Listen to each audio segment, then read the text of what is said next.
Heartburn after every meal. Try this weird 30-second fix. That burning, sour taste after eating, it's acid reflux, and it ruins dinner. Chew one piece for 20 to 30 minutes after meals. That's it. Chewing raises saliva flow and swallowing, which helps neutralize and wash away acid from the esophagus, so reflux symptoms drop. Tips and caution: use sugar-free gum to protect teeth.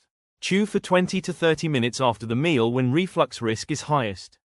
Avoid if you have TMJ or jaw pain.